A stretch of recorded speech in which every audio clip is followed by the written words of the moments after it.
All right. Shalom, shalom, shalom. It's time for another lesson. Lord willing, this lesson will be edifying. But before I begin, I must give all honor and all praises to Yahweh, Bahashem, Yahweh Shai, Bahashem, Rikaha Korash. Double honors to the elders, apostles, and bishops of Great Millstone, from whom I've learned this 100% truth. Salutations to the hopefully elect who are scattered in the four corners of the earth, including the speckled birds. You may not look like an Israelite, a so-called Negro, Latinos, or a Native American, and you may look, some of us and many of us look like the nations that we've been scattered upon. A lot of people can't get that, but that is the unadulterated truth, because we've been scattered, all right? Pursuant to Deuteronomy 28:48, and also Deuteronomy 28 and 68. You see, we've been scattered, all right? And also to shalom to the sincere sisters who are listening and learning in silence and keeping the order to the best of their ability. Let me see if I call that out right about Deuteronomy 48 and Deuteronomy 68. Let me see. Let me get that real quick. And then before I go into my lesson, I don't want to give any false information because, so bring that's it. And let's see, Deuteronomy 28 and 48. Let's see what it says here. It says here, therefore thou shalt serve that. Oh yeah, okay. And hunger, yeah. We've been scattered, and I might as well read it since I'm here. This is Deuteronomy 28 and 48, and this has happened to us. We, the people of the Bible, the people that Most High has chosen. This has happened to us, and we can't get around this. A lot of people try to get around this, but they can't.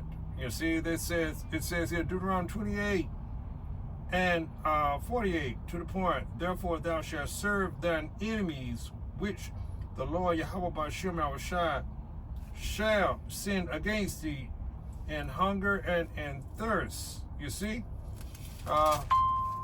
Reading on, it says, in thirst and in nakedness and in want of all things, and he shall put a yoke of iron upon thy neck until he have destroyed thee. And we have had that yoke of iron upon our necks. We were brought over here in cargo slave ships and things of that nature, and we are still in captivity today. And what did the Lord say? If a man is found in your hand, what will happen? Let me see if I can find that scripture, and then I'm gonna come back to Deuteronomy 28 and 68. Let me see. It's Exodus 21 and I believe 16. Let me see if I can get that. Exodus 21 and 16. See, Esau's going to have to pay for, the atrocities he has put upon our, the Lord's people. We are the apple of the Lord's eye. It says here, Deuteronomy 21 and 16, and he is the real thief. Esau Edom is the thief of the earth. You see, is the wicked as well. It says here, and it says but Exodus 21 and 16 reads, and he that stealeth a man and selleth him, or if he be found in his hand, he shall surely be put to death. And that's what ultimately is going to happen to Esau Edom. You see, the elite bankers and, the European nations over there, as well as America, aka Babylon the Great, and all the Edomites around the world.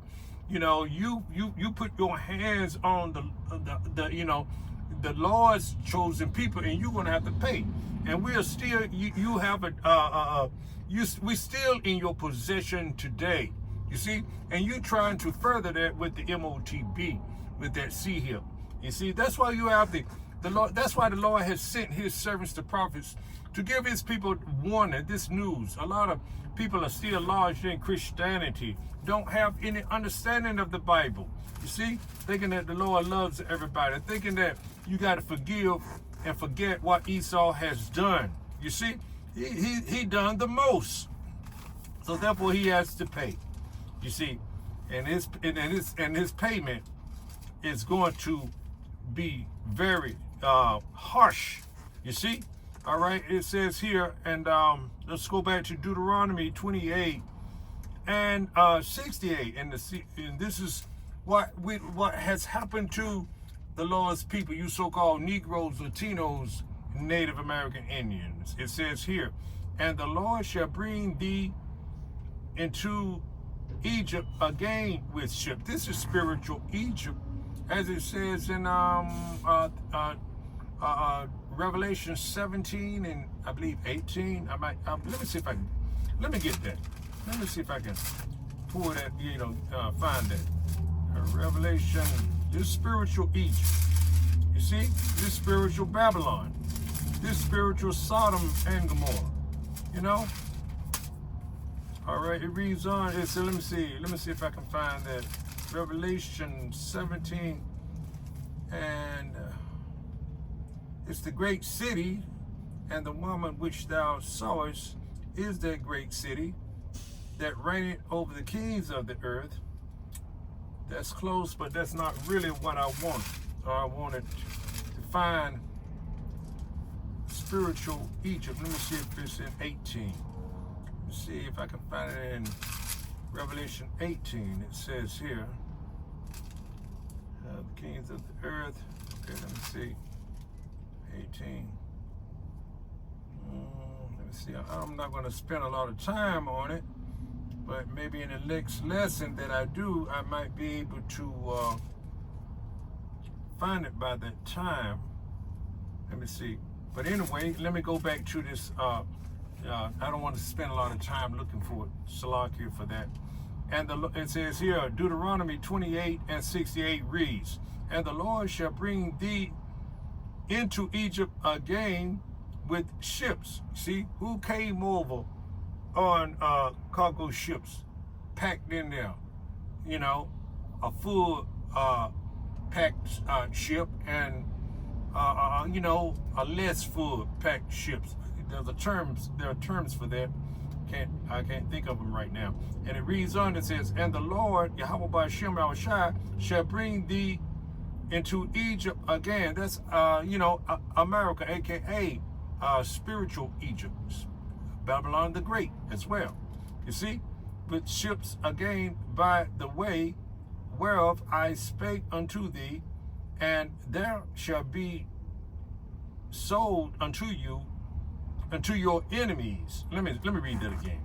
It says here, Deuteronomy 28 and 68, because this is what happened to the Lord's people. The apple of his eye, you so-called Negroes, Latinos, Native American Indians.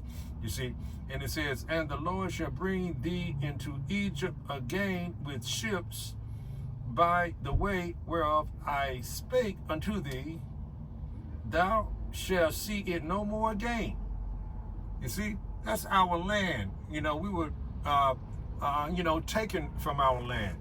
We were run out of, our land in Israel, in 70 AD, and then they came and got us from the west coast of Africa, and brought us here to join the, the captivity of our brethren, the northern tribes. You see, it says here, thou shalt see it no more again, and there ye shall be sold unto your enemies for bondmen and bondwomen. And no man shall buy you, no man shall redeem us or free us from this captivity. All right, now, what the Lord has commanded us to do, all right, changing gears a little bit, and the Lord has commanded us to feed his sheep, to feed his flock. If you love the Lord, you will do what thus saith the Lord. You to do things that are pleasing to the Lord. And he commands that we, his elect men, be out on the highways and the hedges and make these lessons not be slack making these lessons. You know, study to show yourself approved and make these lessons. Present your bodies as a living sacrifice and make these lessons. That's what he asked Peter. That's what he commanded Peter to do, didn't he? All right, it reads here. Let's go to that. It's going to be something. I'm not going to be very long now because I took up some time with the other. Okay, it reads here. It says, feed my sheep. You know, Yahushua challenges Peter. And it reads, John 21:15 reads, so when they had dined, Yahushua said to Simon Peter, Simon, son of Jonas, lovest thou me more than these? He said unto him, do you love, you got to love the Lord more than your job, your vocation, more than everything. You got to put the Lord first. If you're not doing lessons and you're not edifying the Lord's sheep daily, you see, you don't be off, you don't take your hand, you don't get incognito, for 2 and 3 weeks, not even a week. I mean, you only have to put out 3 lessons a week. That's the minimum. You see, if you can't put out 3 lessons a minimum a week, that means something wrong. The Lord's not dealing with you. You see, that's why, therefore, you need to pray and ask the Lord to give you lessons and look at the brethren and or link up with someone that can help you and you can do the reading or something like that, or just edify, be about edifying the Lord's sheep. Present your body as a living sacrifice. Drop your pride. You see, pride won't get you anywhere, Israel. The Lord hates pride. And if you're too proud to ask somebody to help you do a lesson, or read for that person to do a lesson, the Lord is perhaps not dealing with you. You don't fear Yahweh Shem Yahushua. So get the lessons out. Edify, if the Lord has given you a talent, use that talent to the fullness with everything in you. Don't hide, don't just bury your talent in the ground and it doesn't produce any fruit. You want your talent to produce fruit. And so here we have it. It says, so don't let your jobs or your family or anything come before Yahweh Shem Yahushua by doing a lesson. We should always be, thinking about our next lesson. Once we get one out, think about the next one. You see?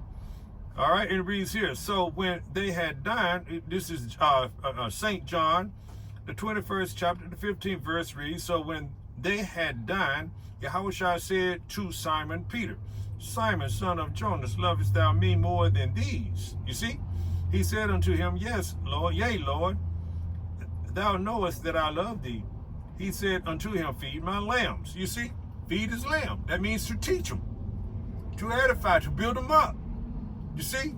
Don't, you hating and envying and having something going on in you if you're not willing and giving enough to, edify the Lord's, lambs, the weaker ones, the ones that may not know that much, like myself. You see? You see, if you don't want to do a lesson with, hey, that's, maybe the Lord's not, you don't feel the Lord enough. All right. It reads on. It says, because, I would love to do lessons with brethren. You see, but it is what it is. So I do the best I can do with what the Lord has given me to, to work with. All right. It reads here. It says, he said, verse 16 reads, he said to him again the second time, Simon, son of Jonas, lovest thou me? He said unto him, yea, Lord, thou knowest that I love thee. He said unto him, feed my sheep. You see, teach them, edify, build up. You see, by you giving to the Lord's sheep, the Lord will bless you. You see, and it says here, he said unto him the third time, Simon, son of Jonas, lovest thou me? Peter was grieved because he said unto him the third time, lovest thou me? And he said unto him, Yahushua, thou knowest all things, thou knowest that I love thee. Yahushua said unto him, feed my sheep. And yes, that's true. The Lord does know all things. He knows what we're going to do. He knows our thoughts. He has, he knows all about us. You see, he knows the reason why, whether we love him. He knew Peter loved him. You see, because he knew who Peter was. Peter's King David. You see, so reincarnated. You see, but so therefore, if the Lord's dealing with you, you're not going to have a problem feeding and edifying the Lord's sheep. That's just something quick I wanted to bring out. So I hope you were edified to some degree. Lord willing, you were. I'm going to end it right there. But before I end it, I must give all honor and all praises to Yahweh, Bahashem, Yahweh Shai, Bahashem, Rekah HaKodash. Double honors to the elders, apostles, and bishops of Great Millstone, from whom I've learned this 1% truth. Salutations to the hopeful elect who are scattered in the four corners of the earth. Again, Shalom.